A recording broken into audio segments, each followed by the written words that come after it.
There was an ICE shooting in Dallas, Texas. Not sure if everyone heard about this.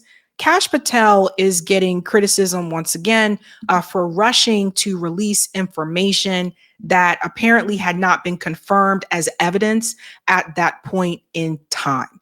Let's go ahead and get started with this right here. Shout out to Fred Wellman. I'm not a lawyer, but the head of the FBI literally tweeting pictures of unconfirmed evidence within minutes of a murder seems like the dumbest shit imaginable. And he's not joking. Kash Patel went ahead and tweeted this information out before this was even ruled as evidence. This morning, just 7 a.m. local time, an individual fired multiple rounds at the Dallas, Texas ICE facility, killing one, wounding several others before taking his own life there. FBI, DHS, ATF are on the ground with Dallas PD and state authorities. Now listen to this. While the investigation is ongoing, an initial review of the evidence shows an ideological motive behind this attack. See the picture below. One of the unspent shell casings recovered was engraved with the phrase anti-ICE. More updates forthcoming. So at this time, when he tweeted this, it's the picture he's referring to there. There's the anti-ICE, right? So first of all, that doesn't look like an engraving. It looks like it was written, but maybe it is. I'm not sure. But the point is, Kash Patel tweeted this information, and this was not evidence. Like, what the? This is why I say I don't know if he's even going to last through the Trump administration. Here we go again. I also find it very suspicious that there happens to be markers on these shell casings, just like there were markers on the shell casings from Charlie Kirk's shooting as well. So either this person was a copycat or something here is just very weird.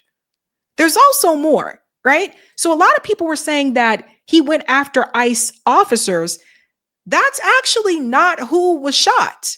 Let's get into this story here. This young woman was in the car at the time waiting on her mom. Listen to this.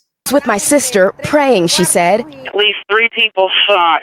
Multiple people shot. Police say the gunman perched on a rooftop, killed 1 detainee and wounded 2 others before taking his own life. No ICE officers were injured. DHS calling it an attack on ICE law enforcement. The FBI releasing this image of shell casings found near the shooter, engraved with the words anti-ICE. Tom speaking with the acting ICE director. How convenient. How convenient. So again, it's like either this person is a copycat or it's just too convenient. Everybody's writing, engraving messages on shell casings now. Don't you guys find it to be very strange?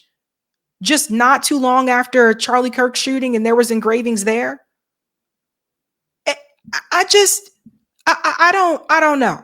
I don't know.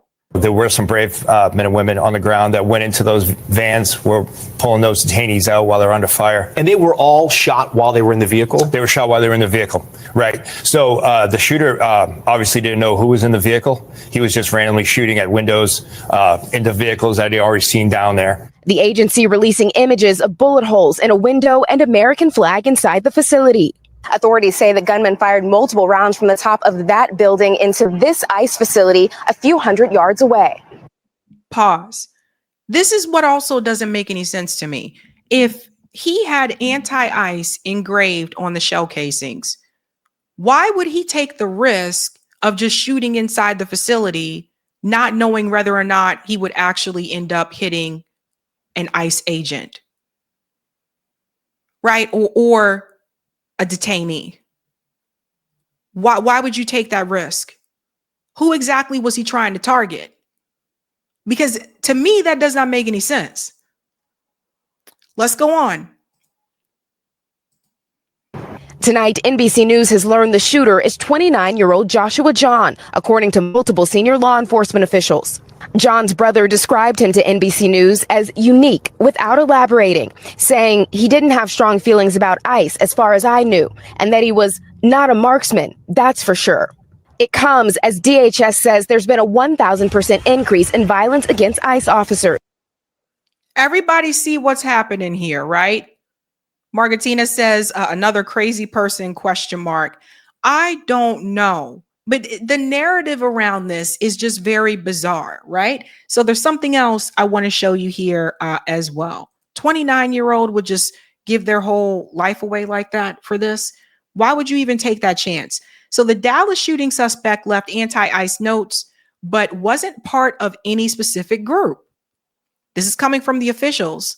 Goes on to say here, authorities said on Thursday that the ICE detention facility in Texas, it said it was definitely anti-ICE, but said that they did not find evidence that the suspect was a member of any specific group or entity, nor did he mention any specific government agency other than ICE.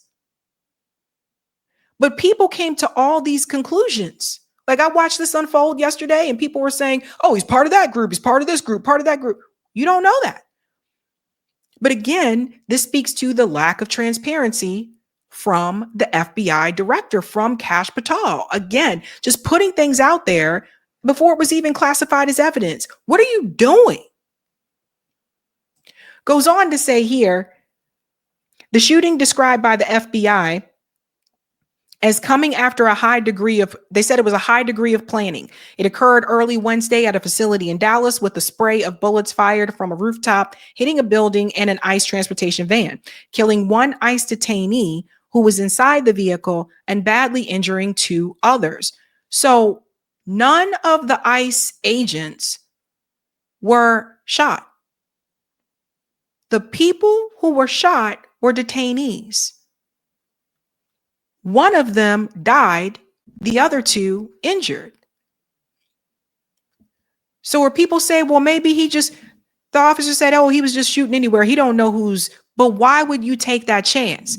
If you're anti-ICE, if you have a problem with ICE officers, why would you take the risk of just firing inside of a building, not knowing if you're going to hit officers or detainees?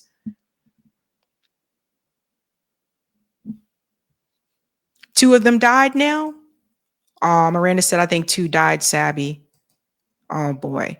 But does anybody understand this?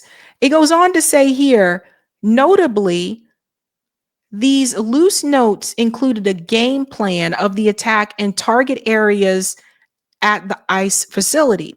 He called the ICE employees people showing up to collect a dirty paycheck, but he did not shoot any ICE employees. So this story to me is it's just weird. Larson said that the suspect wrote that he intended to maximize lethality against ICE personnel and to maximize property damage at the facility, and said that it seems that he did not intend to kill the detainees or harm them. It's clear from these notes that he was targeting ICE agents and ICE personnel. Right. But then why would you take that risk if that were the case? Why would you take that risk not knowing who you were actually shooting at?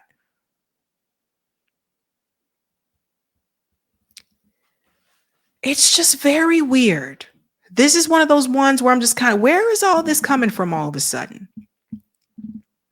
All of a sudden, all these shootings have things engraved on the shell casings. And we can go back to that and you guys can let me know if you think it's actually engraved, because I don't know.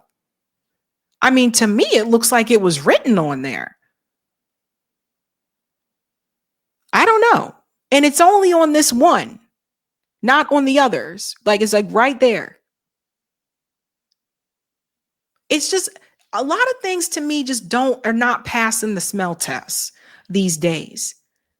And it's just so weird. How do we know that wasn't done after the fact? We just don't know. I just don't trust any of these people. I just don't. Now, there's a couple of more details here that was reported also earlier today. Good morning, Peyton. Yes, good morning. Investigators are now combing through evidence, multiple properties, and any online profiles associating with 29-year-old Joshua Yvonne. Here's what we know so far. Federal investigators searched at least 2 homes connected to the reported sniper. Yvonne was linked to a home in Durant, Oklahoma, and a home in Fairview, which is in Collin County here in Texas. Sky 4 video shows the feds surrounding a cul-de-sac and going in and out of a home in Fairview on Wednesday while gathering evidence. Now, you could see investigators there taking boxes out of one of the homes in Fairview. Neighbors say they saw federal agents swarming the home. Like I said, very sweet family, so that was really, really surprising to hear. You think just how crazy that is and how close it is to home now. Yvonne does not appear to have a long criminal history. Court records show he hasn't been convicted of a violent crime, but was arrested in 2015 for marijuana possession in Collin County. A spokesperson Oh no, not the weed. for Collin College in McKinney, Texas, confirmed Yvonne studied at the school at various times between 2013 and 2018. Now, his employment record isn't consistent either. A former employer confirms that he did work for a Texas-based solar company for a short period of time and also traveled cross-country to work for a cannabis company for a period of time as well. Back to you. And Peyton, what have we learned about his online footprint here? That is something in situations like this, we know that investigators look at very closely. So what do we know and kind of what's still left to figure out at this point? Yeah, of course. Well, there are reports that he did have an online presence. It isn't clear if there were any political posts. The New York Times did report that he had multiple Reddit accounts and posted about cars, cannabis, and video games. So far, that is all we know about his online presence. I do want to say that there is a large police presence that's been here all morning at the ICE facility that we've been at.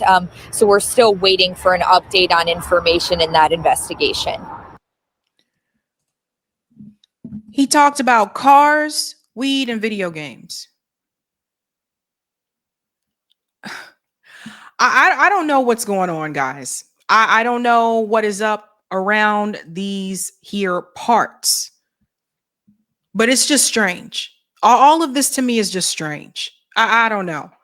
Eric, we can go to the next part for tight VNC. Someone was asking me what are lower thirds. Lower thirds are the description in the bottom lower corner of the screen. So like if you ever watch a documentary and someone's talking, it says their name and their title underneath. Those are the lower thirds. Yeah. I don't know. I don't know what's going on with the story. I don't know what's going on with the story. Like I said, it could be two things can be true. It could be that he was a copycat, but it could also be that didn't look like an engraving to me. I'm sorry. Like that looks like it was written with a marker. So it could be that this guy could have done it, could be a copycat, but it also could be that Kash Patel once again jumped the gun. And that's the thing. What FBI director posts these things on Twitter before that was even entered as evidence? Ay. Crazy times. Hey guys, this was a Sabby clip. If you like what you saw, hit that like button and subscribe.